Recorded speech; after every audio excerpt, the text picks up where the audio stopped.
શ્રી વિદ્યાવિહાર પ્રાથમિક શાળા ઓનલાઈન એજ્યુકેશનમાં તમારું સ્વાગત છે. ધોરણ 8 વિષય વિજ્ઞાન અને ટેકનોલોજી, પાઠ નંબર 2 સૂક્ષ્મ જીવો મિત્ર અને શત્રુ, ભાગ 3 વિશે આજે આપણે ચર્ચા કરીશું. નમસ્કાર વિદ્યાર્થી મિત્રો. પાઠ નંબર 2 સૂક્ષ્મ જીવો મિત્ર અને શત્રુ, ભાગ 3 વિશે આજે આપણે ચર્ચા કરવાની છે. તો ભાગ 2માં ગયા વિડીયોમાં આપણે તફાવત જોયા હતા, જેવા કે ઈસ્ટ અને મોલ્ડ, ફૂગ અને લીલ તથા વાયરસ અને બેક્ટેરિયા વિશે માહિતી મેળવી હતી. ઉપરાંત આપણે કેટલાક વૈજ્ઞાનિક કારણો છે મહત્વના પણ જોયા હતા. આજે આપણે ભાગ 3 વિશે ચર્ચા કરવાની છે, તેના વિશે આપણે માહિતી મેળવવાની છે. તો આ ભાગ 3માં છે આજના આપણે મોટા પ્રશ્નો, સવિસ્તાર મુદ્દાસર પ્રશ્નોની માહિતી મેળવવાની છે. તો પહેલો પ્રશ્ન છે, નાઇટ્રોજન ચક્ર વિશે સમજાવો અથવા સમજૂતી આપો. આ નાઇટ્રોજન ચક્ર છે એ ખૂબ મહત્વનો છે પરીક્ષાલક્ષી પ્રશ્ન. તો બાળ મિત્રો, હવે તમને પ્રશ્ન થાય કે આપણા વાતાવરણમાં છે 21% ઓક્સિજન છે, 78 એટલે કે 78%, 78% છે નાઇટ્રોજન વાયુ આવેલા છે. તો મનમાં પ્રશ્ન થાય કે આ હજારો કરોડો વર્ષોથી જે વાતાવરણમાં જે પર્સન્ટેજ છે ઓક્સિજન નાઇટ્રોજનનું, તેવું પર્સન્ટેજ એટલે કે ટકાવારી છે, વધતું પણ નથી અને ઘટતું પણ નથી. 78% નાઇટ્રોજન વાયુ છે તો 78% જ રહે છે. શા માટે તે ઘટતા નથી કે વધતા નથી?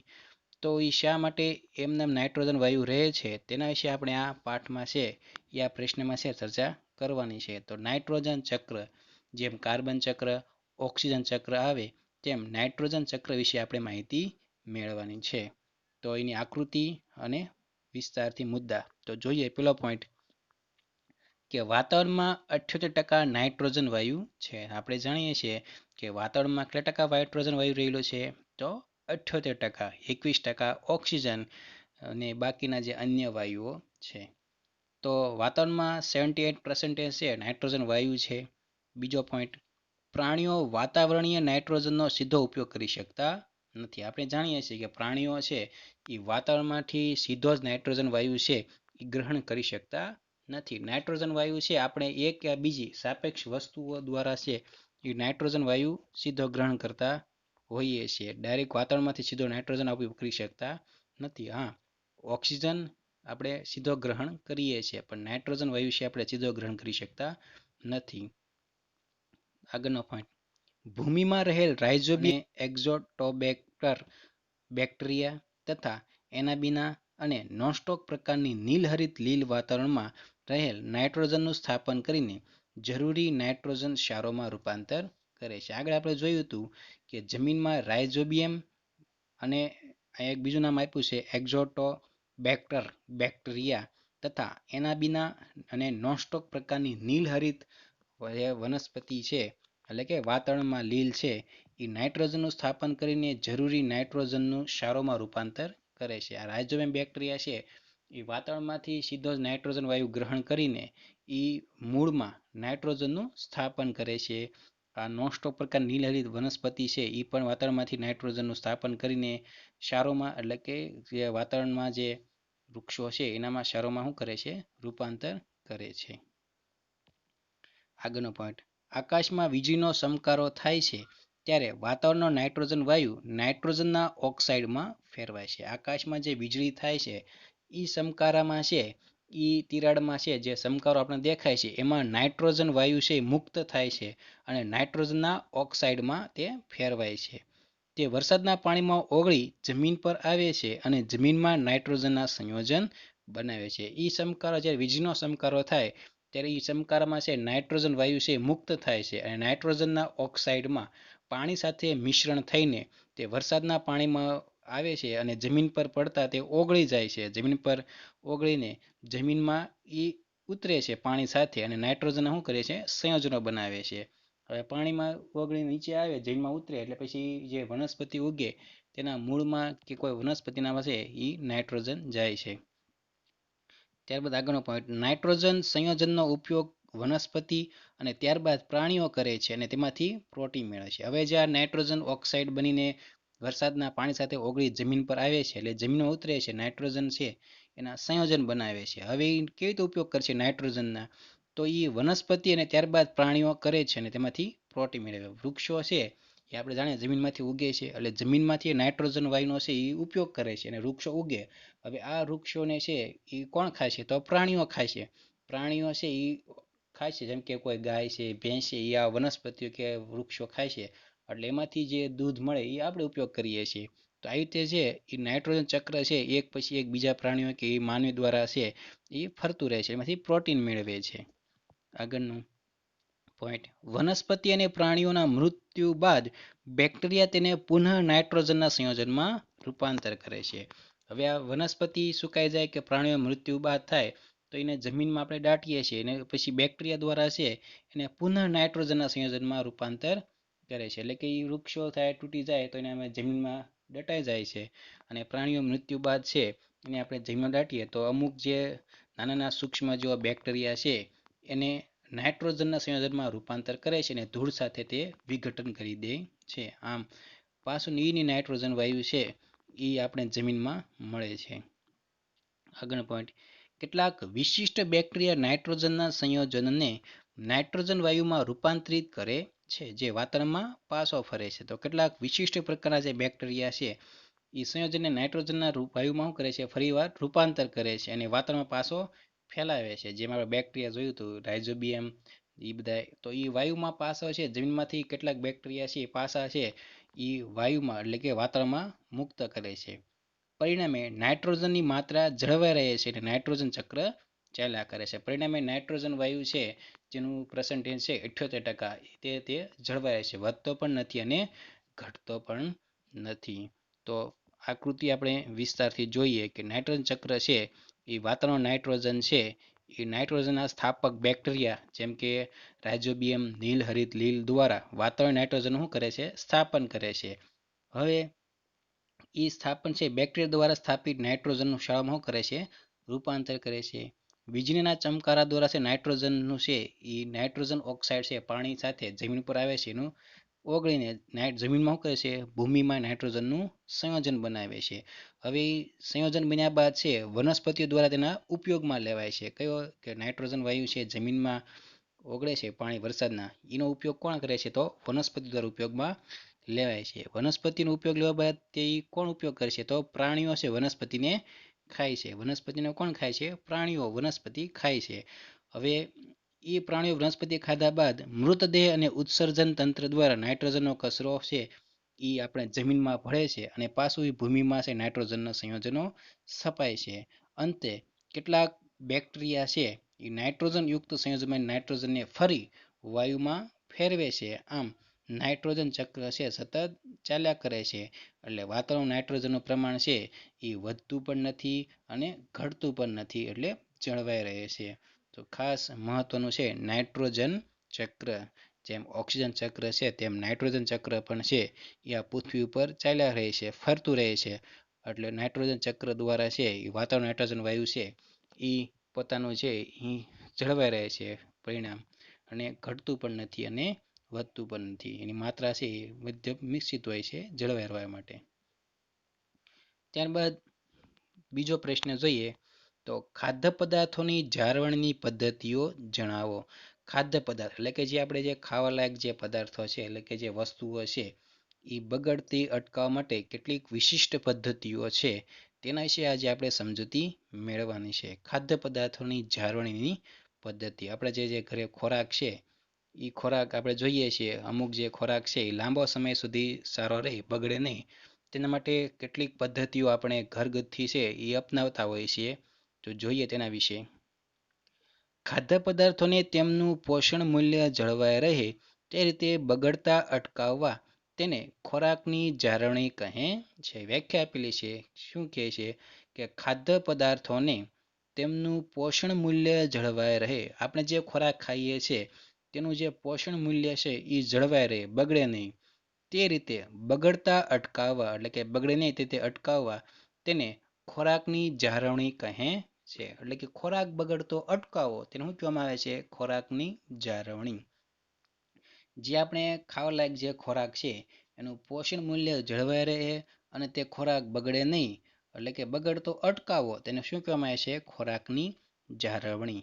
હવે ખોરાકની જાળવણીની પદ્ધતિઓ જોઈએ તો એમાં પહેલી પદ્ધતિ છે રાસાયણિક પદ્ધતિ.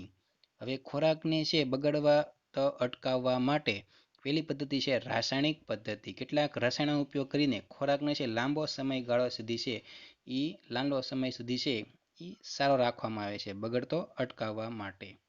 તો જોઈએ કેટલાક રાસાયણિક પદાર્થોના ઉપયોગથી અથાણા, ફળોના જામ અને રસને બગડતા અટકાવાય છે. કેટલાક રાસાયણિક પદાર્થો જેમ કે સોડિયમ બેન્ઝોએટ અને સોડિયમ મેટાબાયસલ્ફાઇડ આ બે રાસાયણિક છે ના પદાર્થો જેનો ઉપયોગ કરીને અથાણા અને ફળોના જામ અને રસને બગડતા અટકાવાય છે. ખાસ નામ યાદ રાખજો, સોડિયમ બેન્ઝોએટ અને સોડિયમ મેટાબાયસલ્ફાઇડ આ રાસાયણિક પદાર્થો છે જેની મદદથી આપણે ઘરે જે અથાણું બનાવીએ તે ફળોના જામ અને રસને બગડતા અટકાવી શકાય. તો પહેલી પદ્ધતિ હતી રાસાયણિક પદ્ધતિ. બીજી છે મીઠા દ્વારા જાળવણી. તો અમુક જે વસ્તુ છે એ મીઠાની મદદથી પણ છે લાંબો સમય સુધી છે બગડતી અટકાવી શકાય છે. કેવા કેવા? તો જોઈએ મીઠાનો ઉપયોગ કેરી, આમળા, આંબલી, માંસ અને માછલીની જાળવણી માટે થાય છે. મીઠા દ્વારા આ બધી વસ્તુઓ છે બગડતી અટકાવી શકાય. કેવી? તો કેરીને મીઠા દ્વારા છે બચાવી શકાય બગડતી. આમળા, આંબલી, માંસ અને માછલીની જાળવણી માટે થાય છે. માંસ અને માછલીની જાળવણી માટે છે એને દુર્ગંધ ન આવે અને લાંબો સમય સુધી માછલી છે એ સારી રહે, માંસ છે એ બગડે નહીં એટલા માટે એના મીઠું નાખવામાં આવે છે. મીઠા દ્વારા આ પદ્ધતિ દ્વારા છે આ બધી વસ્તુ છે બગડતી અટકાવી શકાય છે.